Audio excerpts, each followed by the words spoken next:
બોલતા બોલે છે. બોલતી થઈ સદગુરુ મળ્યા પછી બીજી સખીઓ ઈંગલા પિંગલા સુકમણાનું રણછોડ આ બધી જે નાયડું છે એને સંભળાવે છે કે મારો સંદેશો સાંભળો. કે શું કે મેં તો મલક રામનો જોયો.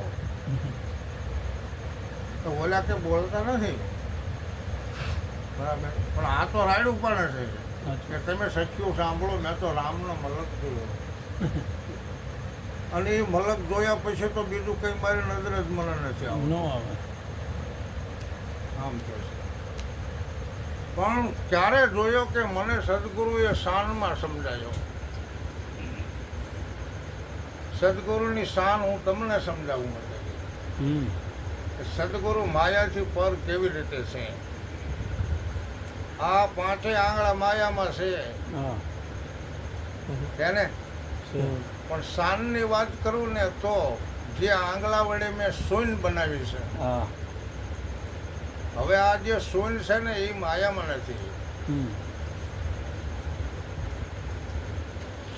કે જે માયાથી પર છે આ તો શૂન્ય છે. અને શૂન્યના શિખર ઉપર સદગુરુ પારક પદે બિરાજે છે એ તમારામાં છે. અત્યારે હાલમાં તમે જોઈ શકો. તો જોનારો પારક છે, આમાં પારક છે બરાબર. જોનારો પારક છે, યથાર્થ છે, જમશે એમ છે. શાનમાં સમજવાનું છે. ખાલી હાથની શાન બતાવું છું કે આ એક જ છે બરાબર. એક છે શું અદ્વૈત એમ. અદ્વૈત એટલે એક છે ને એક જ ભગવાન હોય. આપણી કાયામાં આત્મા કેટલા હોય? એક જ આત્મા હોય. આપણી કાયામાં બે શું છે કે શ્વાસ ને ઉશ્વાસ, એ ભગવાન છે. આપણી કાયામાં ત્રણ શું છે ગુણ, એ શિવજી, બ્રહ્માજી અને વિષ્ણુ ભગવાન. આપણી કાયામાં ચાર શું છે કે અંતકરણ, એ ભગવાન જ છે. મન બુદ્ધિ ચિત્ત. આપણી કાયામાં પાંચ શું છે ભૂત એટલે તત્વો, એ ભગવાન છે. આ ધરતી માતા, પવન દેવ ને પાણી દેવ ને અગ્નિ દેવ ને. તો આપણી કાયામાં 100 શું છે કે 100 સળદીપો છે, એ ભગવાન છે. હે અર્જુન, એ મારું સ્વરૂપ જ છે. કામ ક્રોધ મદમો લોભ ને મસ્તક. આપણા શરીરમાં હાથ શું છે કે દીપ છે. બે આંખું, બે કાન, 9 કરોડ મોઢું, એટલે એ મારું સ્વરૂપ છે. તો કે આપણા શરીરમાં 8 શું છે કે કમળ છે. 8 કમળ. અનાહજી કમળ છે, કુદા કમળ છે, નાભી કમળ છે, હૃદય કમળ છે, ધૂણા કમળ છે, મણિપુર કમળ છે, નેત્ર કમળ છે. 8 કમળ વિરાજમાન છે આમાં. એ મારું સ્વરૂપ છે. 9 શું છે ખંડ, 4 હાથના 4 પગના. ભલે નાશવંત હોય પણ અત્યારે હાજરા હજુ છે. તો આપણા શરીરમાં 10 શું છે કે 10 ઇન્દ્રિયો છે. એટલે મારા બધું કે હા શાન દ્વારાની વાત કરું છું. અને સવારામજીનો અનુભવ છે. સખી સાંભળને સંદેશો સતલોકનો સદગુરુ શાનમાં સમજાવે. મલક જોયો રામનો, બીજી બધી વાતો કેમ મને ભાવે. રામનો મલક યથાર્થ છે એવો કે જે હલે નહીં સલે નહીં, ગમે એટલા વંટોળિયા સડે ને તો એ ઉડી ન જાય બરાબર. ને ધરતીકંપ થાય ને તો એને કંઈ ન થાય. એવો મલક છે.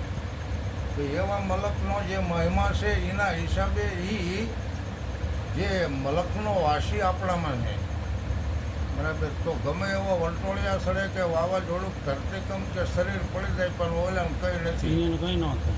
એ આપણા માયો છે બરાબર. એ મરે નહીં, એને પાણી ન અડે ને, એને તલવારે ન અડે ને, એને કંઈ ન અડે. એ રામ આપણામાં બિરાજમાન છે. અને એના હિસાબે આપણું શરીર કપાઈ જાય, મરી જાય, ડૂબી જાય, ગમે તે થાય, ડટી જાય, રખ્યા થઈ જાય, પણ ઓલાને કંઈ છે નહીં. એ મલકની વાત કરી છે. અને આપણે આની અંદર જે આવ્યા છીએ એને એ મલકમાં જવાનું છે ને. અહીંયાથી તો મરદ લોકમાં શું લેવા આવ્યો છે? મરદ લોકની અંદર આવ્યો છે કંઈક ભેગું કરવા. બરાબર. મરદ લોકની અંદર કંઈક આવ્યો છે મોજ કરવા, કંઈક ભૌતિક સુખ મેળવવા કે બધું પડ્યું ને. ઓલા નથી એના વતનમાં જ્યાં વિના છૂટકો નથી. એ તો જતો રહેવાનો છે, પણ આ આવ્યો છે મરતલોકની અંદર શું કામ? કે પોતાના સ્વરૂપને જાણી, પોતાના મલકને જાણી, પોતાનાને જાણી અને પોતાને જ્યારે જવાનું થાય ત્યારે એ ભૂલો ન પડે. બરાબર? નહીતર છે ને આડો અવળો ગલીઓમાં સડી જાય. તેમાં સવાર અમે એમ લખ્યું કે સતની શેરીએ કબૂલ સળિયો વિકટ વાટમાં ગયો પછી, માત પિતા ત્રિયા સુત બંધવ પક્ષા પક્ષીમાં રહ્યો મથી, મેં મુસાફિર આયા અગમશે મેં હું પરદેશી પંખી, તન તરુવર પરી કરી આશરો રિયા નહીં કોઈ સંત સખી. પણ કરસલાની ગગન ઘટે આવ્યો સ્વામી ફૂલગરના ચરણ થકી, પછી સભી હંસોને રામ રામ સે દાસ થવો કહે અમારા વતી. બહુ ગુપ્ત વાત છે, બહુ રહસ્યભરી વાત છે. સખી સાંભળને સંદેશો તો કે આ મલકનું જ્ઞાન અને આ જવાનું આપણને કેવી રીતે થાય એટલે પછી કડીમાં વાત કરીએ એમને. બરાબર?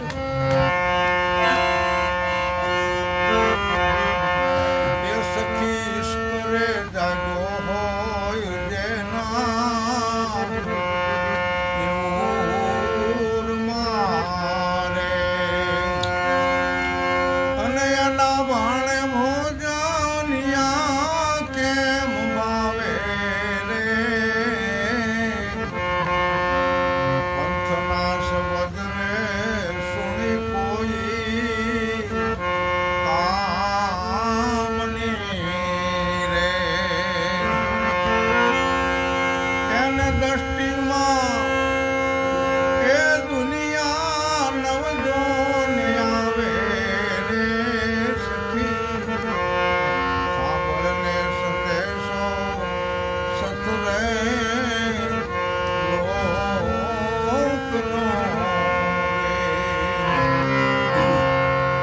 એને ઉરની અંદર ઈશ્કની જાગૃતિ થઈ હોય. ઈશ્ક એટલે પ્રેમ. इश्क में शरणा दिया जुग जुग जिया तो क्या हुआ, डुबकी दिया मोती ना मिला मालूम हुआ तो क्या हुआ, खंबे जनेऊ पैर के घर ही घर बिकते फिरे, परिब्रह्म को चीना नहीं ब्राह्मण हुआ तो क्या हुआ, काजी किताबें पढ़त है नसीहत करता और की, दिल में दया आया नहीं काजी हुआ तो क्या हुआ, मंदिर जमावे रावटी गांजा अफीण ही जो पीवे, एक राम रस चाखा नहीं अमली हुआ तो क्या हुआ, मथुरा द्वारका मक्का मदीना सर्वे बरत में भरमियों पैरों में छाला पड़ गया पर महबूब नजरे ना आया. कबीर साहब કહે છે મહેબૂબનો ભેટો થતો નથી, પણ ઈશ્ક એટલે પ્રેમ અને ઈશ્ક એટલે ધર્મ પણ થાય. તો ઈશ્કરે જાગ્યો હોય જેના ઉરમાં પ્રેમ જાગ્યો હોય. પ્રેમ તો બધાનામાં છે, એ પરમાત્માનું સ્વરૂપ છે. પણ હે સખી, ઈશ્ક જેના ઉરની અંદર જાગ્યો હોય ને એના દ્રષ્ટિમાં દુનિયા ન આવે. જેમ કંથના શબ્દ સુણી અને કાયમીની સત્ય ધર્મનું પાલન કરતી હોય. જો આ સતી ના જતી સંગાવતીને કહેશે કે ચંગાવતી, આજ આપણા ઘરે સાધુ આવ્યા છે અને એને બાળકનું ભોજન કરવાનું છે. આપણો દીકરો ચેલૈયો ભણવા ગયો છે નિશાળે, તો જા એને બોલાવી આવે. તો અહીંયા બોલાવવા જઈએ એટલે ચેલૈયાને બીજે મોકલી દે, તારો બાપો કાપી નાખશે ઘરે. એવું નથી કીધું. હો, ચંગાવતી તો હાલી નિશાળે બોલાવવા એનો બાળ અહીંયા કહી જ દીધું કે બાળ ખાવું છે બાવાને બેટા પ્રતિમા માળી પાડી, કહેતા નથી જીભ કપાતી ધરાહર ધૂળથી સાચી. લાંબો ઇતિહાસ છે આનો, 3 કલાકનો હાલે. પણ કહેવાનો મતલબ કે ધર્મ જોવો, ઈશ્ક જોવો. કે આ ઘરે એક સાધુ આવ્યો છે અને આજ એને બાળકની માટી ખાવાની છે અને આજ આને કાપી નાખવાનો. કેટલો મોહનો ત્યાગ છે. હે, આપણને કેટલો બધો મોહ છે અને મોહનો ત્યાગ કરવો હેલો નથી. આ તો સુરતા બોલે છે કે હે સખી, મારો સંદેશો સાંભળ, રામનો મલક જોવાનો છે. અયોધ્યા તો રામની અંદર થઈ જાય, તો રામ દશરથના દીકરા છે. પણ આ તો અખંડ રામની વાત છે. એક રામ ઘટોઘટ બોલે, એક રામ દશરથ ઘર ડોલે, એક રામ સકલ પસારા, એક રામ સબ સે ન્યારા. તો એવા રામનો મલક જોયો મેં તો કોઈને બતાવ્યો કે મારા સદગુરુ મહારાજે. અરે તો સદગુરુ મહારાજે કેવી રીતે બતાવ્યો કે શાન દ્વારા. અને શાનથી મલક જોયો હોય તો શેટો કેટલોક છે કે કંઈ નહીં, બિલકુલ નજીક છે. જો સમજાય તો આપણા ઘરને એવો એક સટલોપ જેવું બનાવવાનું છે. ભલે ઘર હોય આપણું, આ ઘર ગોકુળ બને, આ ઘર મથુરા બને, આ ઘર તીરથ બને, ક્યારે કે આપણે વચન વિવેકી બનવાનું છે. બસ મુદ્દા બે જ આપ્યા ગંગાજીથી. તમે વચન વિવેકી બની જાઓ એટલે વાત પૂરું. પણ વચનને સમજો અને વિવેકને સમજો. વિવેક એટલે કોકને આપી દેવું એવું નથી. અને છે બધામાં આપણને જેને જ્ઞાન મળ્યું છે વિવેકતા. આમ તમે જુઓ, હું બપોરનો આવ્યો ત્યારના બધા ઊભા ભેગી જ છે. ચાહે ધનજીભાઈ હોય, ચાહે લાલજીભાઈ હોય, બરાબર, ચાહે પ્રવીણભાઈ હોય, રણછોડભાઈ હોય, આ બધા જે આ નાથુભાઈ, આ બધા સંતો છે. અને ધારામાં શોધ તમે, મને બહુ સારું લાગે છે, બહુ સારું છે. અને આ રીતે કાયમ રહેજો એવો મારા આશીર્વાદ છે. એટલે ભગવાન તમારી પાસે હાજર હજુ છે. તમારે શું ભગવાન કાંઈ કામ લેવાનું છે એ કરવા તૈયાર જ હોય. અહીં સવારામ જેમ કીધું કે ઉશ્ક જાગ્યા હોય જેના ઉરમાં, જેના બાણે ભોજનિયા કેમ પાવે.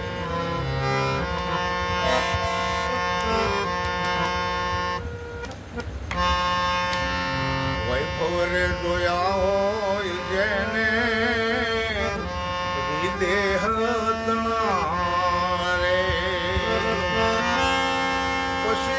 આ બધી ખલક લાગે જો ને ખારી રે.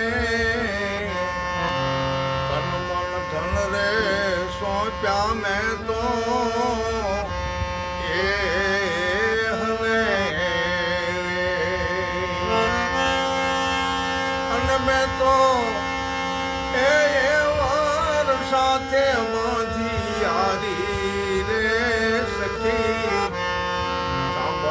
સંદેશો સતરે લોકનો સદગુરુ એ શાનમાં સમજાવે રે. મેં તો મલક જોયો રે જોને રામનો.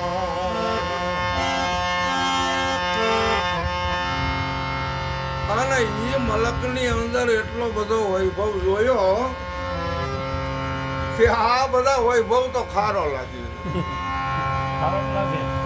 ધર્મન ધર્મ હોય દીધા બરાબર. મેં તો એની સાથે યારી બાંધી. કેવી રીતે કે તમે બધાએ સાંભળ્યું છે જ્યારે કૃષ્ણ ભગવાન સુદામાને મળવા આવ્યા, જ્યારે કંચનના મહેલ બનાવી દીધા, ત્યારે સુદામા પાગલ જેવા થઈ ગયા. અને હોનાના મહેલમાં કૃષ્ણ મહેમાન ગતિ કરવા આવ્યા, ત્યારે નદીએ નાવાઈ ગયા. એ નદીએ નાતા નાતા ડૂબકી ભાવ રમતા રમતા સુદામા કહે છે કે ભગવાન તમારી લીલા કેવી છે, કે આ બધી લીલા છે. સુદામા એ ડૂબકી મારી એટલે પાણી બહાર ન નીકળ્યા. અને નીકળ્યા ને તો કૃષ્ણ નહીં ઉભેલા. ત્યાં તો એક જબરદસ્ત નગર, અને નગરના દરવાજે ઢોલ નગારા તાસા શરણાઈઓ વાગે. અને એક બાઈ સુંદર મજાની એટલી બધી સ્વરૂપવાન હાર લઈને ઉભેલી. અને સુદામાને પાણીમાં બે જણા લેવા આવ્યા. અરે ભાઈ શું છે કે કંઈ નહીં, હાલો હાલો. સુદામા દરવાજે લઈ ગયા ને ઓલી ભાઈએ હાર પહેરાયો કે આ તમારા પત્ની. એને ઘર હતું અહીંયા લઈ ગયા તો વૈભવનો કોઈ પાર નહીં. આમ તમે જુઓ તો હવેલીઓ બધી સોના ચાંદીની, હીરા માણેકની, એ બધા હિંડોળા ને એ બધા તમે જુઓ તો સુવાના બધા પલંગો ને એ બધું રાંધવાની રસોઈ પાર નહીં. એટલે પારની આટલો બધો સુખ વૈભવ સુદામા ત્યાં તમારો કે વર્ષો વીતી ગયા. બરાબર. સુદામા બે ત્રણ છોકરા થઈ ગયા. પણ રિવાજ ગામનો એવો હતો, એવો રિવાજ નહીં અમારા ગામનો, એનો તું જગતમાં જોયો. કે નારી મળે એની પાછળ નરને એ બળવું પડે લઈ બળોયું આય મોતે દુઃખ મેં રોયું. બધું હતું હારું, પણ જો ધણી મરી જાય તો બૈરાને બીજો ધણી કોક ખામો હવાળમાં મરે એની હારે પરણાઈ દેવાય નહીં. અને જો બઈ મરી જાય તો ભેગો ધણી નલગાઈ દે. કૃષ્ણ ભગવાનને સુદામાં વીતું પછી કહે છે પૂછા કરમ ને હું રે રંડાણો મારા આંસુડે અંતર નિસોયો સતો કરવારે મને લીધો સંગમાં સોટે જેમ જળમાં અરે અરે કે જીમે તો એ મુતે દુઃખ મેં જોયું. ભગવાન પૂછા કરમ ને મારા બધું 3 છોકરા મૂકીને બઈ મરી ગઈ. ગામડા બધા તો ગયા મને સતો કરવા ભેગો બાળી એક છોકરા રોવે, એક કે હું રોઉં, એક ગામના કલામાર કરે, કોઈ અમારા ગામનો રિવોલ્વ દીકરો મારા બેટું કે આ શું કહેવાય. સુદામાને લઈ જાય. પછી એમને વિચાર આવ્યો કે બધા ગામડાને કે ભાઈ મારી વિનંતી સાંભળો કે શું કે મને એકદમ નદીમાં નવરાવા. એટલે ભાઈ કે 5 માણસ હારા હતા ને કે ભાઈ આને નવરાવી લો નદીમાં જા લઈ લે. ત્યારે કીધી શીલી કડીમાં કીધું કે નદીના નીરમાં મને નાખો નવરાવા પ્રભુ, એ પછી તારામાં મન મેં પરોયું. દાસ મનુ કહે નીકળતા નીરમાં એ જીવતર નવું મેં જોયું.